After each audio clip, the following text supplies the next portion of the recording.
Bonjour à toi et bienvenue dans le podcast Les Sentiers du Possible. Je suis Alexandra Ridou, coach certifiée et fondatrice de Randose, pour t'accompagner à cheminer vers une vie pleine de sens et d'impact. Chaque lundi, je te partage mes réflexions et outils pour t'aider à atteindre les sommets de ton épanouissement. Et les mercredis, je te laisse découvrir une interview inspirante d'invités qui vivent la vie qui leur correspond vraiment.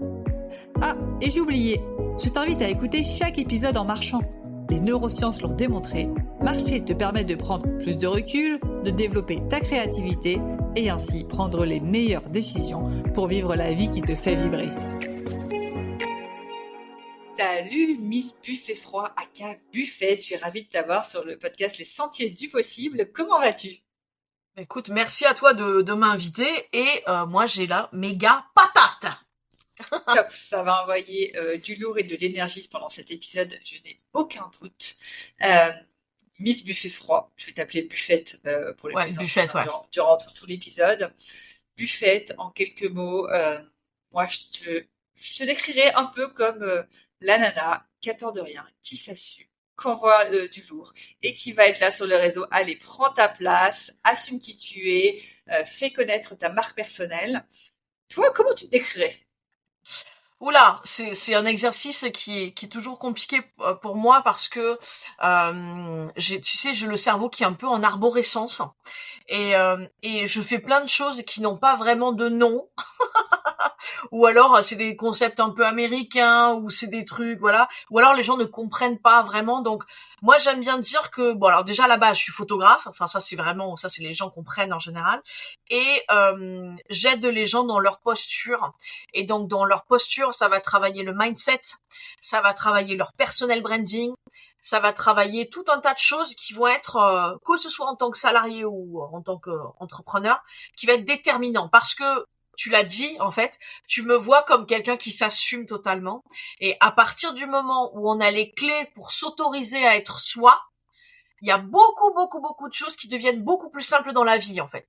Après, je dis pas que tout est simple, mais disons qu'on arrive à prendre du recul beaucoup plus facilement et on avance beaucoup plus facilement. Donc, il y a une espèce de entre le coach mindset, le coach marketing, tu vois, voilà. Il y a un truc un peu avec saupoudré de communication non verbale, puisque je suis formée aussi à la communication non verbale. Donc, grosso modo, tu vois, c'est à peu près ça. Trop bien, quelque chose de bien complet, quoi. J'aime bien commencer l'épisode par une question assez philosophique. Sur une échelle de 1 à 10, à quel point tu dirais que ta vie fait pleinement sens aujourd'hui ? Waouh. En plus, c'est marrant parce qu'en ce moment, je suis en plein pivot. Et donc, je suis pas forcément complètement alignée, en tous les cas, exactement à ma place. Mais comme je suis très ancrée, en tous les cas, je connais ma valeur et je n'ai plus de remise en question par rapport à ça, je dirais que je suis à 7,5 en ce moment. Et qu'est-ce qui te manque justement pour être au 10 ? Ben, c'est pour être au 10, je pense que c'est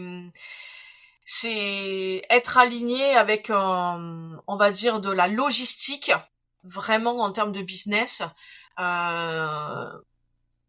Ouais, c'est de la logistique, c'est du packaging, la façon dont on a mené, parce qu'en fait je suis toute seule et je suis dans un pivot où je n'ai pas encore exactement la trésorerie pour pouvoir déléguer certaines choses, mais en même temps j'ai trop de charges de travail toute seule et je ne suis pas dans ma zone de génie forcément tout le temps. Et je sens que là où je ne suis pas dans ma zone de génie, c'est délétère pour moi en fait. Ça me prend énormément d'énergie. Donc tu vois, il y a une espèce de truc, voilà. Donc je suis en train d'ajuster, mais je sais que ça fait partie de l'entrepreneuriat, c'est ça. C'est que tout n'est pas tout le temps hyper linéaire et que quand on est en train de passer des caps, il y a des moments qui sont un peu inconfortables. Mais par contre, comme j'ai réussi en termes de mindset à être, comme je disais, être bien avec moi-même et ne pas tout remettre en question, parce que c'est ça, c'est quand on a ces trucs de pivot, quand tu commences à tout remettre en question, alors là c'est l'enfer. Donc je ne remets pas tout en question. Donc voilà, pour arriver au 10, je pense que c'est juste une histoire tu sais, c'est comme une histoire d'engrenage en fait. Ils sont pas encore complètement bien ensemble là. Donc ça va, je sais que dans les 6 mois à venir ça va arriver. Donc je suis assez sereine par rapport à ça.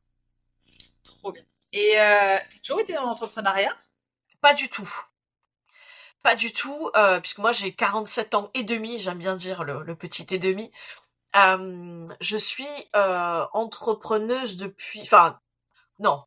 En fait, je suis à mon compte depuis 2010 et je pense que je suis entrepreneuse depuis 3 ans.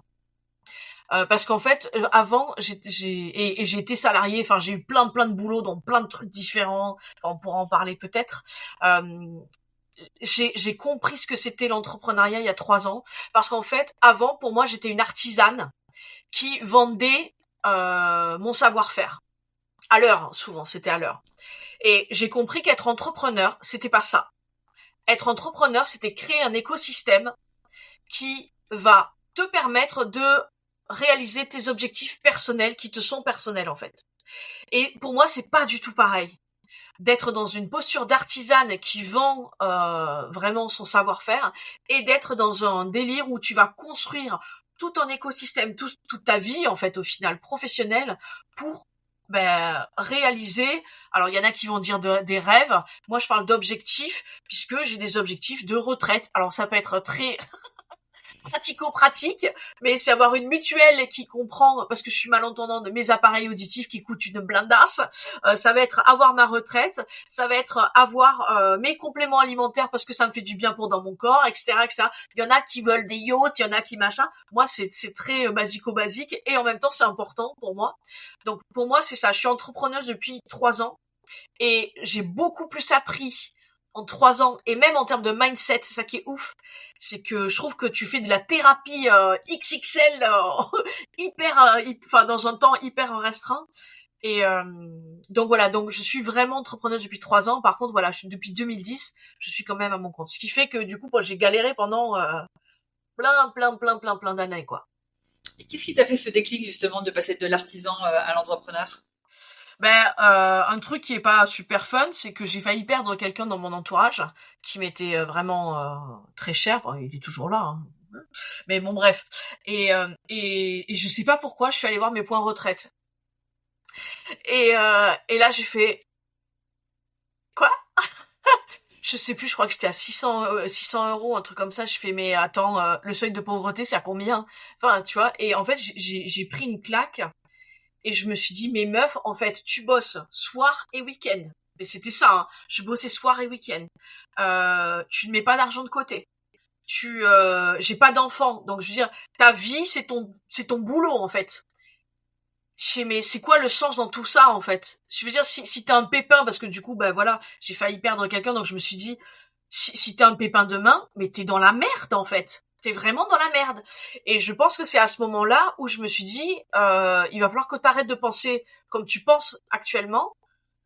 Et du coup, ce que j'ai fait, c'est que j'ai fait une formation avec quelqu'un qui du coup parlait de machine à cash. Je sais pas si tu vois la rêve, c'est Laurine Bemer. Et au départ, j'étais, tu vois, machine à cash, c'était, voilà, c'est violent pour moi. J'avais pas fait encore un travail sur ma relation à l'argent, etc., etc. Et en fait, je me suis pris une claque. Et là, j'ai compris cette notion d'écosystème qui va vraiment faire en sorte que, en fait, l'entrepreneuriat, ça n'est pas fait. En fait, je crois qu'il y a une phrase, je me souviens plus exactement, mais tu vis pas pour ton travail, c'est ton travail qui vit pour toi, en fait. Et c'est vraiment ça. Quand t'as compris ça, tu fais OK. Et vraiment, je parle pas de faire 1 million de chiffre d'affaires par an. C'est pas mon délire. Et encore une fois, c'est pas un jugement de valeur. Si les gens font 1 million de chiffre d'affaires, je m'en fous. Enfin, c'est leurs objectifs. Mais ce que je veux dire, c'est que il y a eu ce truc-là où vraiment, souvent les défis de la vie nous font, tu parlais de philosophie, mais c'est ça, hein. Souvent on est tellement englué dans notre quotidien, on a des œillères parce que on est dans la routine du machin, il faut qu'on se prenne une espèce de truc où on fait un pas de côté pour prendre du recul par rapport à qui on est, ce qu'on fait actuellement. Et c'est là où j'ai pris conscience du truc, ouais.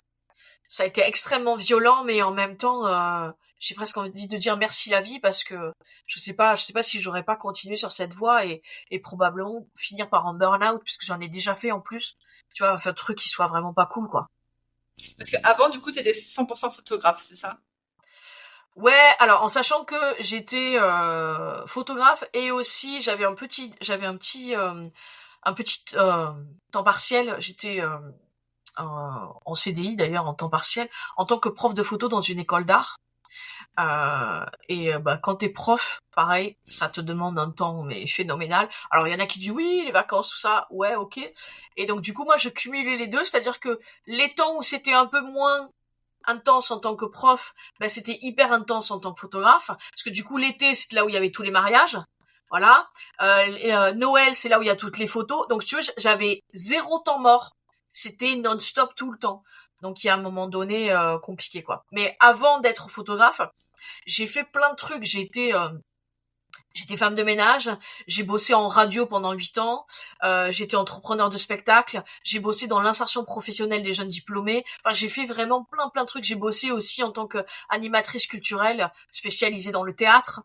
Enfin, j'ai vraiment fait plein de trucs. Et chaque fois, tu sais, ce truc-là où t'es pas vraiment à ta place. Ou de toute façon, moi, j'ai toujours été le mouton noir. Hein. Enfin, je veux dire, depuis tellement longtemps. Et c'est pour ça que ça fait d'autant plus sens la personne que je suis maintenant, parce que je dis aux gens quand est-ce que tu vas prendre ta putain de place, parce qu'en fait, on t'a dit plein de choses qui font que tu penses que tu n'es pas à ta place, mais en fait c'est juste une autre, c'est un peu comme dans Matrix, tu sais, c'est comme si t'étais pas dans la bonne réalité. Donc j'essaie de ramener les gens dans leur réalité. Et donc pendant très longtemps je me suis cherchée, j'ai eu des petits boulots, des trucs un peu à la con là, enfin à la con, ça m'a apporté des choses, hein, puisque l'insertion professionnelle, la radio évidemment, ça m'a apporté plein de choses, même avec les enfants, le fait de se mettre en scène et tout, ça m'a évidemment tellement apporté. Mais disons que j'ai l'impression que ça fait que depuis 3 ans vraiment où moi ça y est, c'est voilà, comme je te disais, ça y est, je suis ancrée, je connais ma valeur, mais ça a mis tellement, parce que j'ai 47 ans quoi. Ça a mis tellement de temps. Les gens, ne perdez pas votre temps, bordel. Ne perdez pas autant de temps à penser que vous avez de la valeur quoi. Et qu'est-ce qui fait, selon toi, justement, que jusqu'ici, tu n'arrivais pas à prendre conscience de cette valeur? Alors moi je suis passionnée par les neurosciences.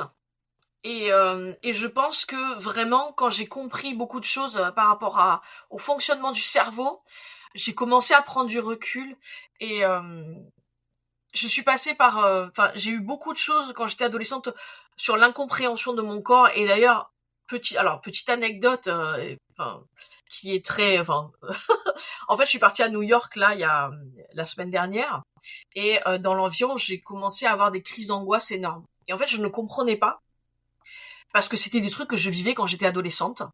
Et je fais, mais putain, mais maintenant t'es ancrée, meuf, c'est bon. Donc, à faire de la cohérence cardiaque, machin, tout ça. Et vraiment, je comprenais pas. Et en fait, j'en ai discuté avec des personnes qui sont autour de moi.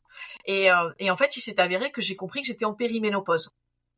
Et enfin, détail qui a du sens dans ce que je vais te dire, c'est que si tu n'as pas la compréhension de ce qui se passe à l'intérieur de toi, si tu n'as pas la compréhension de ton cerveau, ben en fait, tu as l'impression, enfin moi quand j'étais adolescente, j'avais l'impression d'être dysfonctionnelle, j'avais l'impression d'être une ratée en fait, hein, enfin vraiment d'être une sous-merde. En plus à l'école, ça ne marchait pas, mes parents étaient désespérés, etc. Et en fait, ce que je veux dire par rapport à la périménopause, c'est que là j'ai eu des crises d'angoisse parce que à l'intérieur de mon corps, les taux d'hormones ont tendance à faire un peu n'importe quoi et qu'il y a le taux de cortisol qui a commencé à être très haut. Mais du coup, c'est pas tant que je suis vraiment en train d'angoisser, c'est juste que hormonalement, il y a ce truc-là. Donc du coup, c'est jamais cool hein, quand ça arrive, la crise de panique, mais du coup, tu fais de la cohérence cardiaque, donc grande respiration, voilà, tu te recales sur ton mindset en expliquant, ok, là, tu es en train de vivre un truc qui ne t'appartient pas. Tu vois, c'est juste que ton corps, là, par rapport... Et en fait, le simple fait de faire ça, si tu veux, ça te détache un petit peu. Et donc, cette compréhension des mécanismes, que ce soit en neurosciences, que ce soit hormonalement, tout ça, ça m'a vachement aidé. Donc, pour faire court par rapport aux neurosciences, pour les personnes qui connaissent pas du tout, grosso modo, il faut voir le cerveau comme une jungle luxuriante. En fait, toute personne, quand elle est petite, elle apprend par mimétisme. Elle enregistre des informations et pour elle, au bout d'un moment, ça reste la norme. Donc, c'est comme si on avait cette jungle luxuriante et qu'on devait créer des chemins neuronaux. D'accord? Et donc, moi, j'aime bien l'idée qu'au début, c'est dur, donc on y va à la machette, c'est compliqué. C'est comme quand on essaie d'apprendre à faire du vélo, au début, on se gamelle, c'est dur. C'est comme quand on apprend à conduire une voiture, c'est pareil. Et puis, au bout d'un moment, au bout de répétition, ben du coup, on l'a complètement intégré. Moi, personnellement, quand je conduis maintenant, je ne réfléchis même plus, en fait, au fait de conduire. Il y a ce truc-là. Et ben c'est pareil avec tout un tas de phrases aussi qu'on va nous dire. Donc moi quand j'étais petite, on n'arrêtait pas de me dire que j'étais chiante parce que je suis hypersensible.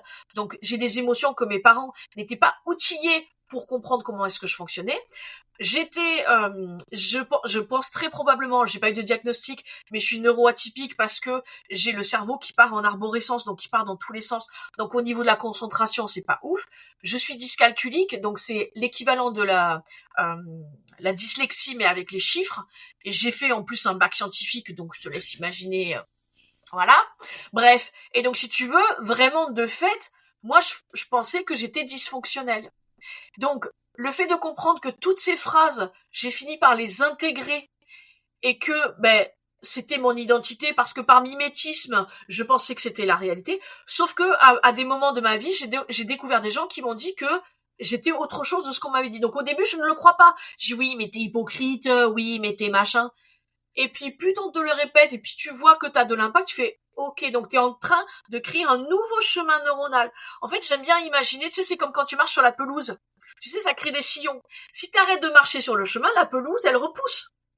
Donc tu peux recréer des nouveaux chemins neuronaux. Donc tu peux recréer une autre façon de voir le monde et une autre façon de te voir toi-même. Et vraiment la compréhension, que ce soit hormonalement, que ce soit en neurosciences, tout ça, sur ma façon de voir les choses, a été déterminante. Et je vais donner une petite anecdote qui est très très drôle. Je crois que je l'avais dite lors de la masterclass qu'on avait faite ensemble, où je disais que j'ai beaucoup appris sur les dictats de beauté à travers les âges.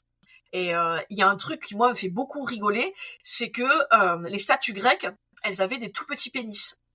Elles étaient représentées comme ça. Et on pourrait se dire pourquoi. Et en fait, moi j'ai creusé le truc, c'est parce qu'à l'époque, en fait, c'était l'ère des philosophes, et le cerveau était quelque chose de très bunkable, entre guillemets. Donc du coup, comment dire, c'était un peu antinomique. Genre, appareil génital, c'était la bestialité, c'était l'animal, c'était le truc, pas bien, tu vois, et t'avais le cerveau, voilà. Donc, si on représentait les hommes avec des tout petits pénis, c'était pour faire genre qu'ils étaient bunkable, donc ils étaient très intelligents, donc c'était vraiment le truc, voilà. Donc, dans le critère de beauté de l'époque, il fallait avoir un petit pénis, quoi. On est d'accord que ça n'a aucun sens. Et en fait, si on commence à regarder tous les critères de beauté de chaque période ou même à travers les continents, on se rend compte qu'il y a plein de trucs comme ça où on est persuadé que c'est la vérité, mais que c'est que du bullshit en fait.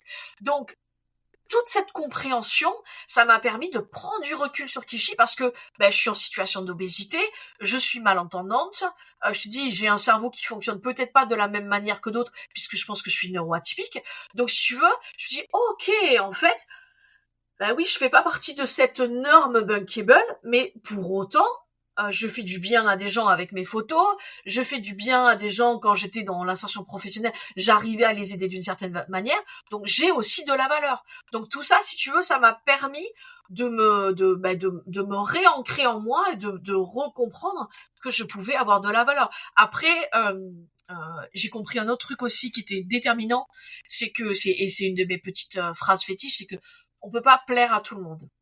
On a ce besoin en tant que personne, puisqu'en fait, ça fait partie encore une fois, des mécanismes du cerveau. On a besoin de la validation de nos pairs parce que quand on était dans une grotte, si on n'était pas dans un groupe, on allait mourir en fait, parce qu'on avait besoin du groupe pour pouvoir bouffer, pour pouvoir se protéger, etc., etc. Sauf que maintenant, on est sur les réseaux sociaux, il y a 8 milliards de personnes, on n'a pas besoin de la validation de 8 milliards de personnes. Et donc, il faut comprendre un truc, c'est qu'il y a forcément des gens qui nous détestent, il y a forcément des gens qui considèrent que, alors moi j'aime bien le dire, on est toute la connasse de quelqu'un, et il y a vraiment ce truc-là, en fait. Donc si tu veux, toutes ces petites pensées, rajoutées les unes aux autres, ça m'a permis de prendre du recul et de vraiment comprendre tout un tas de mécanismes sur mon corps, sur des comportements au niveau du groupe, sur sociétal, etc., etc. Et donc du coup, alors il y a un peu de sociologie, il y a un peu d'histoire de l'art, il y a un peu de neurosciences. Tout ça, tous ces éléments m'ont permis de me dire, ok, en fait, on a vraiment tous notre place. C'est juste qu'il faut qu'on arrive à se délester de ces visions qui sont délétères. Et pour pouvoir vraiment réussir à trouver notre place, en fait. J'étais très très longue, mais je pense que c'est passionnant et c'est ultra intéressant déjà tout ce que tu as dit sur les neurosciences, sur l'histoire aussi de l'art et des croyances. Si je résume un peu, finalement, ce qui t'a fait le vrai déclic, c'est ce changement de système de croyance. Je suis quelqu'un, je mérite ma place, je ne suis pas ce que je pense qu'on dit ou j'en dis tout simplement. Quand on t'écoute, on a l'impression que le truc il s'est fait en 6 mois. Je pense que dans les Non, faits, ça s'est pas fait en 6 mois. non. À partir de quand t'as commencé à augmenter ta confiance en toi et ton estime de soi et à partir de quand ça s'est terminé si tu devais dire comme ça grosse maille, c'est des Alors, mois, c'est des années. c'est jamais terminé. C'est ça le truc, c'est que non mais tu vois le coup de New York là, vraiment ça m'a mis un gros coup hein. Parce que justement avec tout le chemin que j'ai fait, maintenant je me dis putain la vie, elle me balance la périménopause et surtout que c'était pas un symptôme que je connaissais. Je savais pas que ça pouvait avoir cet effet-là. Et donc du coup déstabilisé quoi. Mais je pense que enfin c'est sûr que si j'avais fait tout le travail, je pense que je serais en dépression. Vraiment, enfin vraiment. Donc, je pense que c'est jamais trop terminé parce que la vie nous envoie des choses régulièrement. Combien de temps ça a pris? En vrai, je pense que ça a été très très long, mais parce que je l'ai fait toute seule à un moment donné et que il y a un moment donné, j'ai fini par dire ok, je vais peut-être me faire aider. Et d'ailleurs, il y a ce truc en France, tu sais, de dire ouh là là, tu vas voir un thérapeute, c'est parce que t'es fou en fait. Mais non. D'ailleurs, c'est des fois mieux d'y aller quand tu vas bien, parce que tu vas pouvoir travailler des choses plus profondément que quand t'es pas bien en fait. Et je pense qu'en vrai, ça a dû mettre 10 ans en fait. Tu vois. Il y a eu vraiment ouais facile 10 ans, ouais carrément 10 ans ouais. Même peut-être même plus. Hein. Ouais, je sais pas. En fait, il y a tellement eu d'événements, tu vois, il y a eu des rencontres aussi qui ont fait que, à des moments donnés, ça m'a donné des clés sur certaines choses. Donc c'est une addition de plein de choses. Mais par contre, si, enfin ça, je m'adresse aux personnes qui nous écoutent. Si vraiment vous avez un coach qui vous dit, avec moi, tu ne douteras plus jamais de toi, fuyez. Fuyez, c'est une arnaque. De toute façon, dès que c'est trop beau, c'est pas possible. On a des parcours de vie, on a voilà, le corps change, on a forcément des choses à des moments donnés. C'est une montagne russe. Par contre, c'est juste quand on est au bas, quand on est vraiment en bas, c'est avoir des ressources pour nous aider à en remonter. Et je pense qu'en ce moment, c'est la période dans laquelle je suis, qui fait que je suis à peu près, tu vois, à peu près ok quoi. Et que je vais pas partir dans le deep, parce que c'est des trucs que j'ai pu faire par contre quand j'étais ado, et plus jamais ça quoi. Vraiment plus jamais ça. Et d'ailleurs, j'avais une psy qui pensait que j'étais bipolaire tellement que j'étais capable de monter dans le truc. Et puis en fait, non. Euh, mais voilà, je sais que je suis allée très très très très bas. Et je veux plus jamais remonter. Enfin, je veux plus jamais redescendre aussi profondément parce que c'est extrêmement trop compliqué quoi. Trop compliqué. Ouais. Et donc déjà, merci à toi de nous partager que ça a mis 10 ans. Il y en a beaucoup qui, je pense, vont se dire, allez, j'essaye pendant 6 mois un petit truc où je lis un livre et ça devrait aller mieux dans l'instant, juste après le livre. Sinon, c'est que c'est moi le problème. Non, les transformations comme ça prend du temps et surtout sur tout ce qui est estime de soi. Et comme tu le dis, le travail, il est jamais fini. T'as parlé là d'un petit moment où t'es dans le bas et les ressources, fameuses ressources qui vont te permettre d'éviter de creuser un trou. C'est quoi tes ressources aujourd'hui à toi? Bah, du coup, c'est ma compréhension de pourquoi est-ce que je suis dans le bas. Tu vois, c'est vraiment ça. Comme je te disais, bon là, du coup, c'est ce que je disais tout à l'heure, c'est que je comprends que là, hormonalement, mon corps est en train de vivre quelque chose d'extrêmement complexe. Et d'ailleurs, ça, c'est vraiment un truc que je n'arrête pas de dire, c'est que il y a beaucoup de coachs. Alors, on peut ne pas être d'accord avec moi, mais là, du coup, c'est vraiment ma façon de voir. Il y a beaucoup de coachs qui te disent non, mais pense positif, tu verras, ça va marcher, nanani, tu vois, ouais. Sauf qu'en fait, on oublie quelque chose de systémique. Déjà, on n'est pas tous égaux. Enfin, concrètement, hein, je veux dire, moi encore, je suis blanche, donc j'ai un certain privilège, tu vois. Non, mais enfin, c'est une réalité. Je suis blanche et je suis née en France, donc c'est une réalité. Il faut pas l'oublier. Mais il y a un autre truc que les gens ont tendance à oublier, c'est que les hormones et en fait la biologie de notre corps a un impact sur notre façon de voir. Et j'avais discuté justement avec une neuroscientifique qui était spécialisée dans vraiment les personnes avec des gros troubles, tu vois, des trucs vraiment bien costauds. Et elle me disait, mais en fait, une personne qui est en dépression, mais tu vois, la grosse dépression, lui demander de se lever de son lit et d'aller prendre une douche, c'est comme si tu demandais à quelqu'un qui n'a pas de problématique de monter l'Everest, en fait. Enfin, il y a aussi ce truc-là. Donc, c'est pas parce que tu vas te regarder dans le miroir, il va dire, oh, je m'aime, je suis belle, je vais y arriver, que tu vas y arriver. Il y a un moment donné, il y a des trucs aussi chimiques dans ton corps qui font que tu penses de la merde, qui font que c'est extrêmement compliqué. Donc, moi, mes outils maintenant, c'est de comprendre et de aussi d'avoir des... Alors, déjà, d'une part, au niveau enfin, je vais voir ma généraliste, je vais faire des prises de sang régulièrement parce que des fois, les carences, les trucs comme ça peut avoir un impact sur notre mental, il faut pas l'oublier. On a tendance, tu sais, à mettre le mental d'un côté, le corps le délaisser, mais le corps il raconte des trucs, hein. Enfin, je veux dire, le cerveau c'est de la chimie aussi, hein. Donc si t'as pas les bons allées, c'est pour ça bouffer de la merde, pas faire de sport et avoir des carences, ça peut être vraiment hyper nocif sur ton que tu sois salarié ou entrepreneur d'ailleurs, hein, sur ta vie de tous les jours.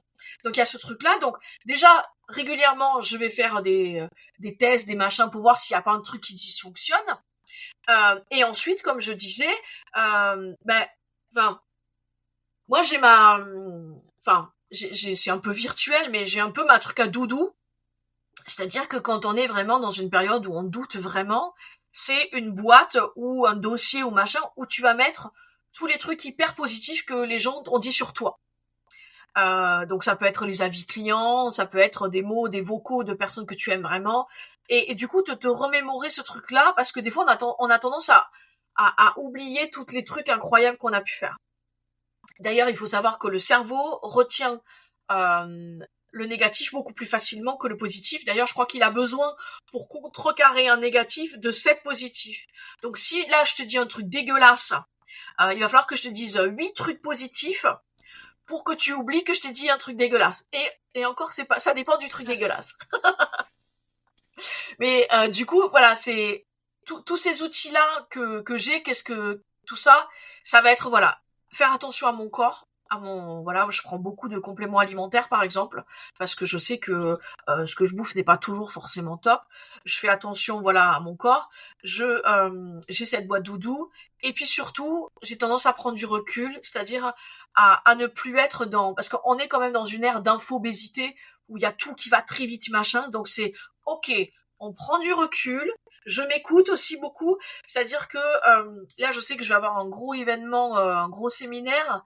Je sais que là je suis pas bien, le séminaire il va durer 3 jours, je suis pas sûre d'être là sur les 3 jours, tu vois. Alors c'est pas moi en tant que conférencière, hein, c'est juste moi en tant que participante. Je vais probablement y aller, mais je vais beaucoup m'écouter. C'est-à-dire que il y a un moment donné, en plus voilà, je suis une hypersensible, je suis empathique aussi, donc déjà que moi je suis dans une vibration basse, si en plus j'ai des gens qui voilà, oulala, tu vois. Voilà, prendre du recul, et si j'ai juste un conseil, mes outils à moi, ils correspondent à moi, comment je gère la situation.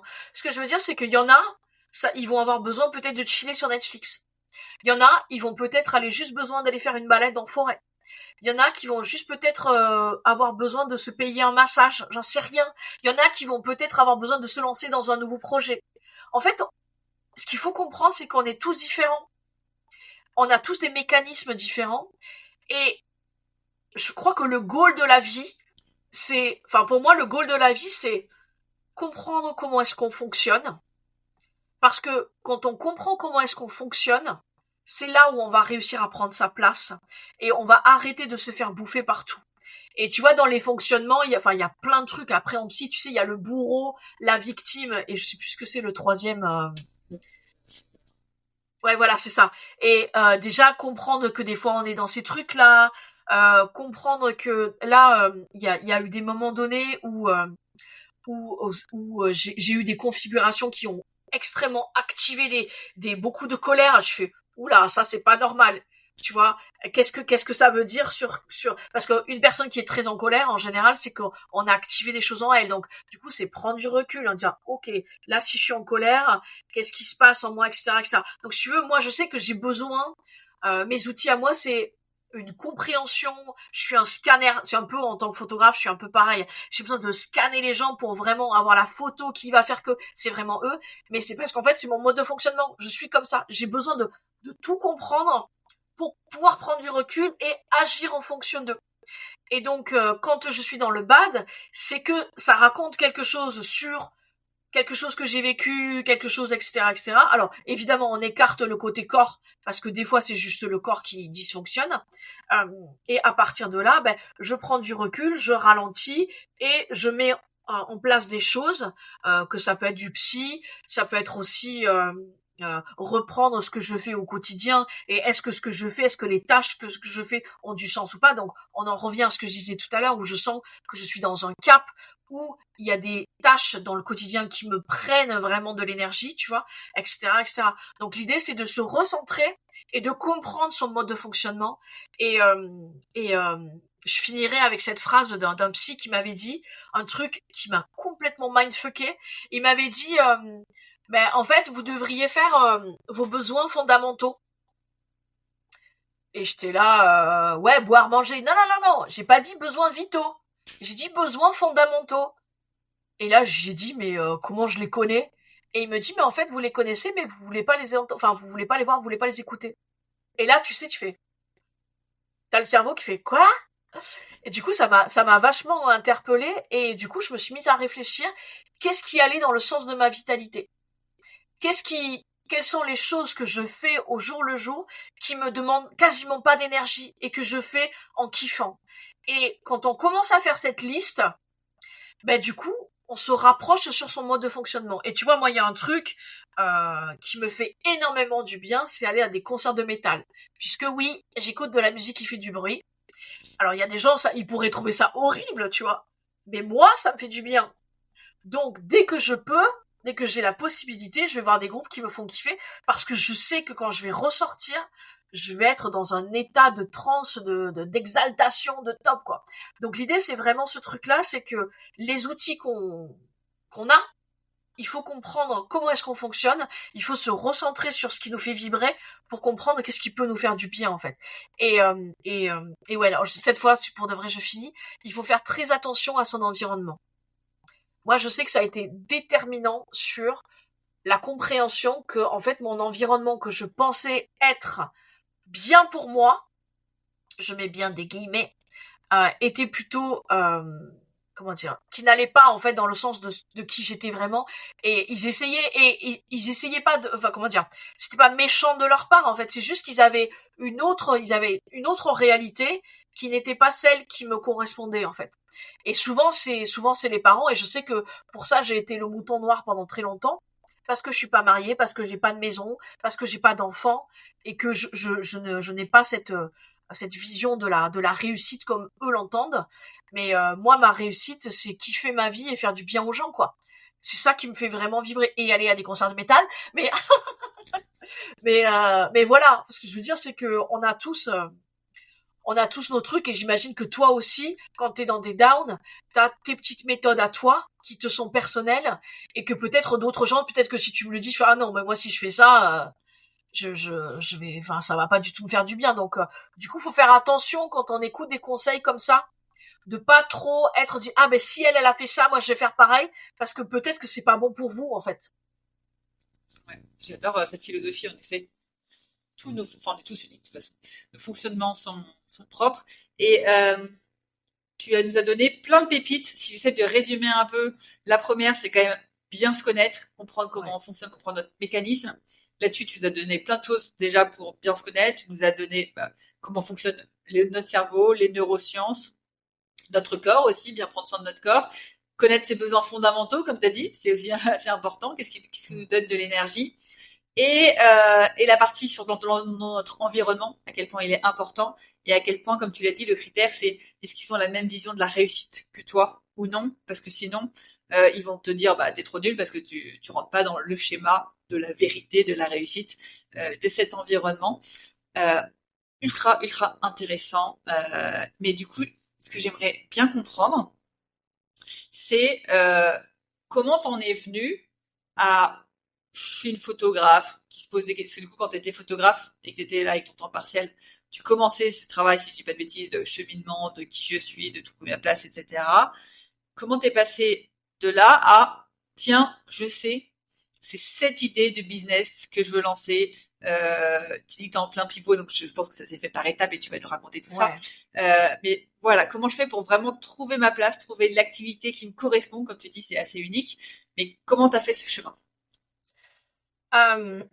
Alors, il y a plusieurs choses. Déjà, arrêter d'être seule. Vraiment. Parce que moi, j'aime bien prendre cette image de rumination. Tu sais, je prends l'image du hamster qui tourne dans la roue, là, la rumination. C'est-à-dire qu'il y a un moment donné, on est tellement perdu dans sa propre vision du truc qu'on a besoin de quelqu'un d'extérieur pour nous ramener à quelque chose de différent. Et le fait d'avoir investi dans de la formation, ça a été un game changer, mais tellement phénoménal. Et vraiment maintenant, j'investis énormément en formation parce que c'est ce que je disais au départ. Hein. En 3 ans, j'ai plus progressé que toutes les autres années depuis 2010, quoi. Vraiment. Et on est en 2025. Alors je suis dyscalculique, je vais pas réussir à faire la soustraction, mais voilà. Mais vraiment se former avec des gens qui ont un niveau déjà au-dessus de soi. Moi, il y a eu, enfin, les 2 personnes qui ont vraiment changé. Enfin, il y en a eu 3. Non, il y en a eu 4. Il y a eu Laurine Bemer, la meuf en rouge, qui m'a permis de comprendre cette histoire d'écosystème. Il y a eu Alice Catellino qui m'a fait comprendre la force de l'intelligence relationnelle. Il y a eu Nina Gambin, c'est Call Me Voyer sur Instagram, qui m'a permis de comprendre un petit peu comment fonctionnait l'algorithme, parce que j'étais complètement perdue. Et après, il y a eu Cécile Neville. Alors, c'est pas vraiment de la formation, mais c'est elle qui m'a fait monter sur scène la première fois. Parce qu'elle voyait en moi, en fait, quelqu'un avec du potentiel. Et donc, full gratitude pour Cécile, parce que vraiment, voilà.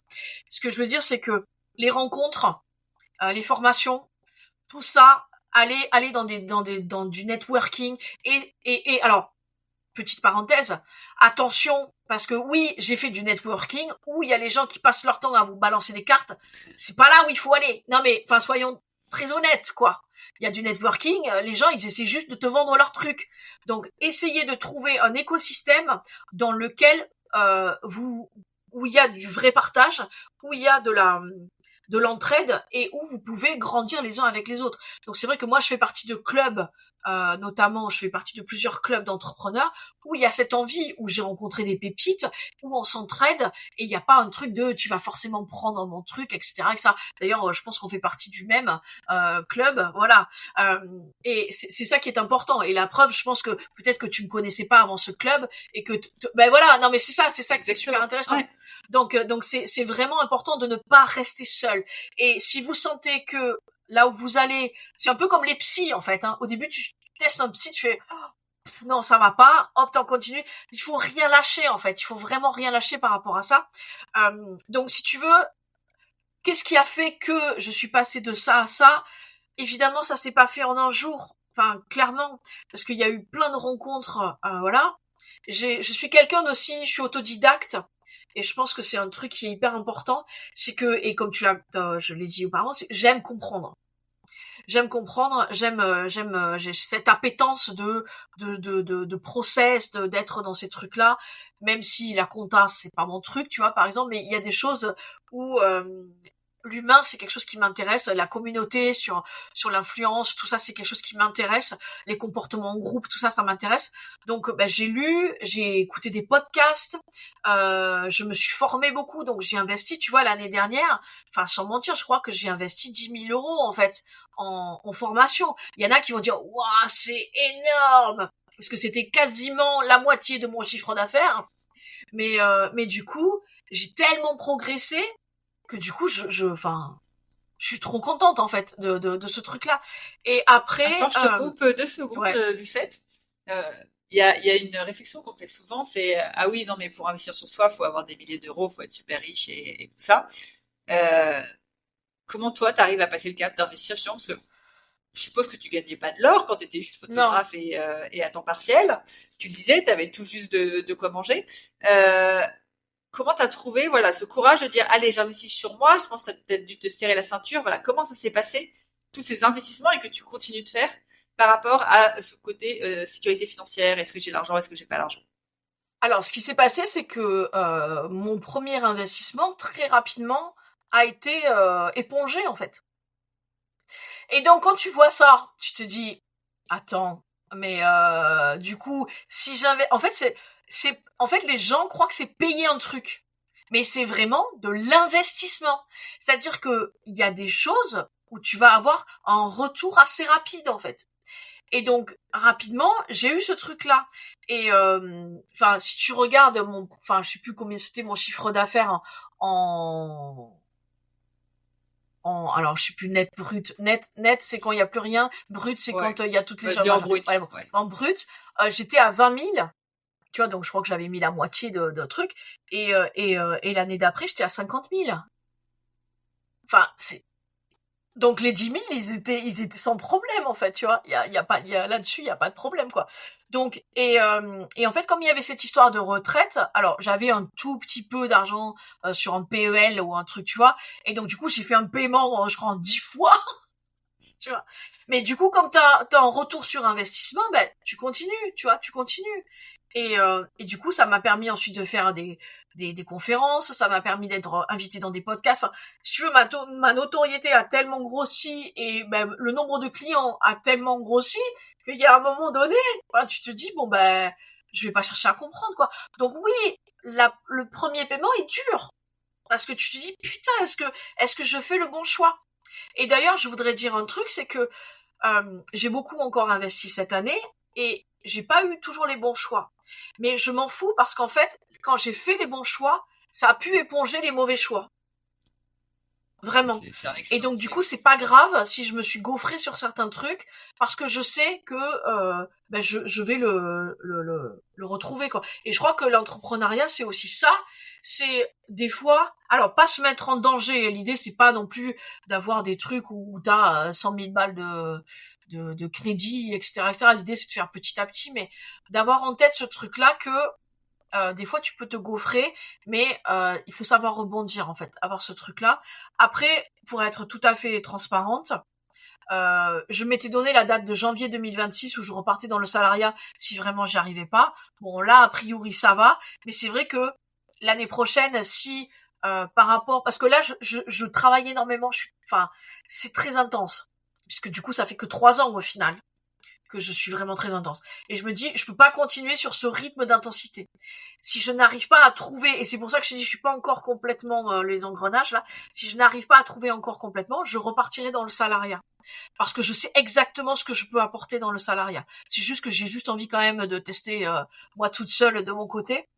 Mais ce que je veux dire, c'est que, voilà, dans tout ce process, pour revenir à la question de ce que tu disais au départ, il faut pas croire que ça se fait du jour au lendemain.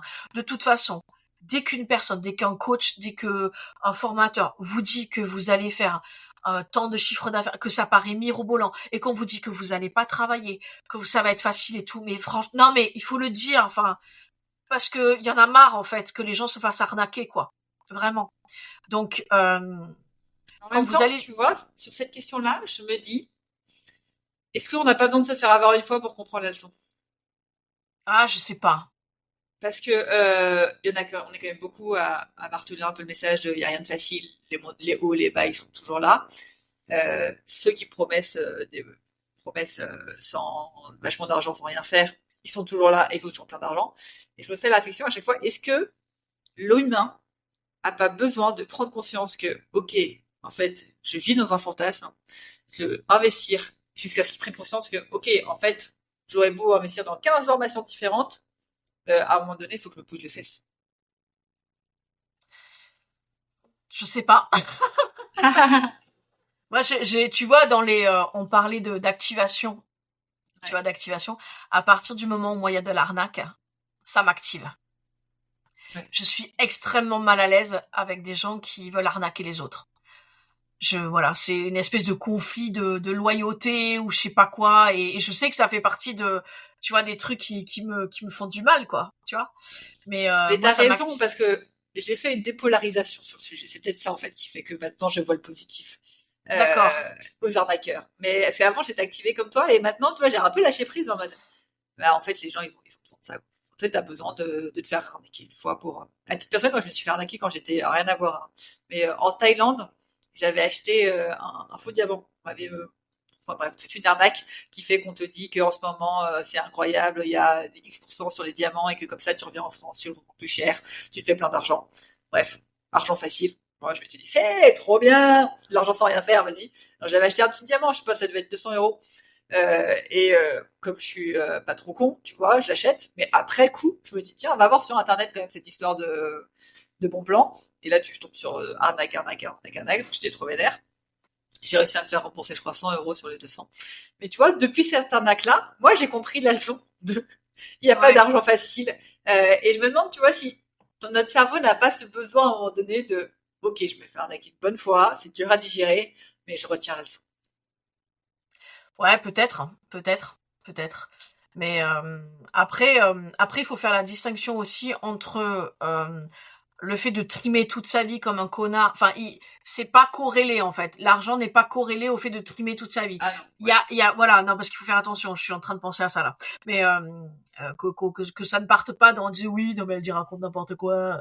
Il y a aussi ce truc là et c'est pour ça c'est ce que je suis en train de vivre, c'est que là ça fait trop longtemps que je trime sur des trucs, donc il faut que je réajuste certaines choses parce qu'il y a des tâches qui ne me rapportent rien. Alors après, pareil, tu vois, j'ai fait un gros travail sur cette histoire de rapporter, attends, ouais, rentable. Je sais qu'il y a des gens, et c'était mon cas, le mot rentable, ça les trigger, en fait. Ils sont genre, ah putain, en fait, t'es capitaliste, tu vois.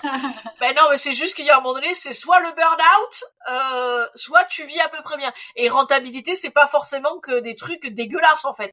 C'est juste qu'il y a un moment donné, tu penses à ta vie, et que si t'as besoin d'énergie pour les gens, enfin moi c'est mon cas en tous les cas, puisque je coach des choses, toi aussi c'est pareil, t'as besoin d'énergie. Donc si toi t'es pas bien, bah tu pourras pas donner aux gens en fait.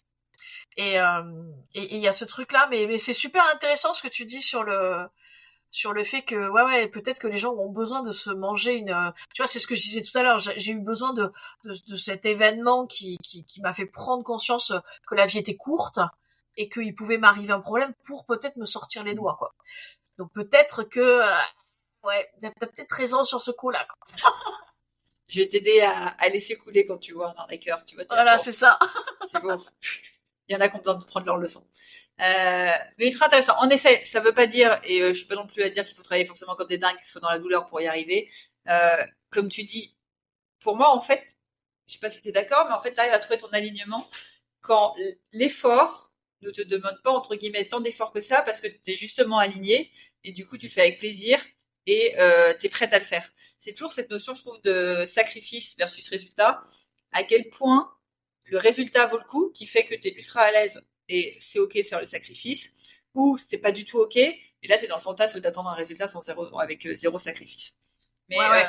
et je reviens par rapport à ton truc de salariat et entrepreneuriat. Je pense en effet que, tu sais, il y en a beaucoup qui reviennent dans le salariat, c'est pas bien. Et là, j'ai bien aimé, toi, bah, au pire, je reviens dans le salariat. Il n'y a pas de bonne ou mauvaise solution. Le salariat, ça reste, si tu as un job que tu kiffes, la sécurité émotionnelle, c'est bon, tu fais ton truc, on te dit quoi faire et tu poses pas de questions et t'avances comme ça. L'entrepreneuriat, c'est toi le patron, c'est de la liberté, mais c'est aussi pas mal de contraintes. En général, on a un bon patron bien foireux, genre tu vas faire ça d'ici demain, hein, s'il te plaît, hein, et hop, je te rajoute à 18h une autre to-do list de tiens, bam, bam, bam, ça pour demain parce que ça serait quand même cool. Donc on est vraiment notre pire patron. Et t'as pas cette stabilité émotionnelle. Et souvent, justement, il y en a qui s'enquiquinent, je trouve, dans l'entrepreneuriat pour un salaire, je sais pas, se verser 1 500 € par mois en travaillant nuit et jour, week-end et sans vraiment kiffer. Non mais attends, mais pour 1 500 € tu te prends pas la tête quoi, tu prends un job à 35 heures et au moins t'as l'esprit libre. Donc merci à toi aussi d'apporter ça. Parce que c'est vrai qu'il y en a beaucoup qui vont penser que voilà, il y en a un qui est mieux que l'autre, comme tu dis, ton environnement va dicter qu'est-ce que la réussite pour toi. Il y en a pour qui la réussite ça va être gravir des gens dans le salariat, mais il y en a d'autres environnements où ça va être faire le million d'euros de chiffre d'affaires avec l'entrepreneuriat. Complètement. Et du coup, vraiment, merci à toi pour cet apport. Ben, je peux rebondir juste quand j'étais dans l'insertion professionnelle des jeunes diplômés. Alors franchement, moi je suis une créative, hein. Donc l'insertion professionnelle de jeune diplômée, on se dit que je me suis fait chier. Eh ben, c'était le taf dans lequel je me suis le plus éclatée. Pourquoi? Parce qu'en fait, l'équipe avec qui j'étais était hyper open à plein de choses que je pouvais proposer. Et donc, c'était un des tafs salariés que j'ai le plus kiffé parce que très rapidement, j'ai pu faire du coup, j'avais fait pas mal de radio, donc j'ai pu faire des entretiens avec les jeunes à travers la radio, et eux, ça les valorisait de ouf, parce qu'ils étaient en recherche d'emploi, et du coup, ils allaient faire des interviews, des machins, c'était hyper intéressant. On a fait aussi une expo sur le CV idéal, mais repensé avec d'autres façons de faire. Tu vois, il y avait plein de trucs hyper créatifs, et je me suis trop éclatée, en fait. C'était génial. Moi, j'apprenais plein de trucs, justement, parce que j'étais pas au fait, justement, des recrutements, des machins de trucs. Et j'ai appris plein de trucs, c'était vraiment top. Donc, je sais que c'est possible dans le salariat, même moi, je peux m'épanouir dans le salariat mais il faut juste que l'équipe, voilà, c'est juste là où c'est un peu plus difficile, parce que tu sais jamais trop, tu vois, sur l'équipe, sur qui tu vas tomber. Donc après, c'est aller voir l'entreprise, poser des questions dans les entretiens, etc. Comment ça fonctionne? Voilà, moi, j'ai un profil comme ça. Est-ce que je pourrais dépasser le cadre du truc, etc. Est-ce que je peux être force de proposition? Si on me dit non, bon ben je risque de pas y aller, quoi, parce que je vais me sentir extrêmement étouffée. Mais c'est ça qui est important. Et encore une fois, je repars sur ce que je disais par rapport à ces besoins fondamentaux. On est tous différents. Donc comme tu le dis, le salariat, ça convient très bien. Moi, je sais que mon mec, il est extrêmement content de son salariat, et pour rien au monde, il veut aller dans l'entrepreneuriat, quoi. Donc après, c'est une question de personnalité, c'est une question d'objectif, d'envie. Voilà, c'est plein de choses, en fait. Ouais, carrément. Je vois le temps qui défile. Est-ce que tu aurais un dernier conseil pour ceux justement qui cherchent leur place finalement dans ce monde? J'aurais juste un truc à dire qui va peut-être un peu piquer la curiosité, c'est que beaucoup de personnes ont tendance à croire qu'elles n'ont pas leur place parce que, encore une fois, une histoire de neurosciences, de machin, parce qu'on leur a dit à un moment donné que voilà. Et en fait, moi, j'ai envie de dire que, en vrai, tout le monde vraiment, tout le monde peut avoir sa place, parce qu'on a forcément une zone de génie. Alors, je sais qu'il y en a qui disent oui, non, mais une zone de génie, c'est extrême et tout. Mais en fait, c'est vrai, il y a forcément un truc dans lequel vous êtes bon. Et tout à l'heure, je disais qu'on était toute la connasse de quelqu'un. Il y a un truc que vous ne savez peut-être pas, les personnes qui écoutent, mais vous êtes forcément l'inspiration de quelqu'un. Et je vais donner juste un exemple. J'ai fait une conférence au Pasino de la Grande Motte, et j'ai dit cette phrase. J'expliquais le concept d'être l'inspiration de quelqu'un. Et quelques semaines après, j'ai une nana qui m'écrit et qui me dit, écoute, quand je t'ai écouté, j'ai repensé à ma meilleure amie avec qui on s'était embrouillé. Et on se parlait plus du tout depuis plusieurs mois, machin truc. Et elle me dit, mais putain, cette meuf, en fait, ma meilleure amie, elle m'inspire pour tel et tel truc. Alors, c'était des trucs à la con, hein, mais... et en fait, elle y a écrit. Et du coup, elle me dit merci parce qu'en fait, on a pu se réconcilier. En fait, on ne dit pas aux gens ce qui nous inspire chez eux. Et quand je dis inspirer, c'est pas forcément gagner 1 million de chiffre d'affaires ou ce genre de truc. Moi, par exemple... Alors, ça fait rigoler les gens la plupart du temps, mais moi, il y a une typologie de personnes qui vraiment m'inspire. Ce sont les femmes qui ont des enfants, qui sont entrepreneuses et qui s'habillent en blanc. Comment faites-vous? Enfin, c'est un truc vraiment, ou alors les gens qui, déjà être entrepreneur et avoir des enfants, je ne sais pas comment vous faites. Alors je sais que ça fait rigoler, mais c'est vrai, c'est sincèrement vrai. Si je vois une nana qui arrive dans un truc et qui, avec son gamin, est habillée en blanc, je fais comment tu fais pour pas te crader, tu vois, et comment tu fais pour arriver à gérer tout, quoi. Et des fois, il y a des petits trucs qui nous inspirent sur des gens, mais on leur dit pas parce que ça se fait pas. Et pourquoi on leur dirait pas? Et donc, de la même manière, vous êtes forcément l'inspiration de quelqu'un. Et j'ai un autre exemple, je sais que moi, quand j'étais petite, j'avais une maman de substitution, parce que c'était la seule qui avait une autre façon de voir. Alors, j'étais mis au régime à 7 ans, hyper restrictif, donc c'était extrêmement compliqué et tout. C'était la seule qui avait vraiment de la bienveillance par rapport à ça. Et moi, elle m'a inspirée de ouf. Alors évidemment, je ne lui ai jamais dit, mais ce que je veux dire, c'est que vous êtes l'inspiration de forcément quelqu'un, peut-être vos enfants, peut-être vos frères, vos cousins, vos parents, vos voisins, j'en sais rien, mais vous ne le savez pas. Et donc moi j'invite tous les gens à envoyer un message aux personnes qui les inspire en fait. On va lui dire tu m'inspires pour ça, et je peux vous assurer que vous allez être extrêmement surpris de ce qui va se passer. Parce que en général, les personnes qu'on inspire, on les inspire pour autre chose. Et forcément, quand quelqu'un nous inspire, en général, il y a toujours un truc de cet ordre-là. Et puis c'est vertueux en fait. En général, quand on commence à amener ça, mine de rien, on commence à assumer aussi le fait d'avoir peut-être une certaine vulnérabilité. Et on est tous humains, on a tous des downs.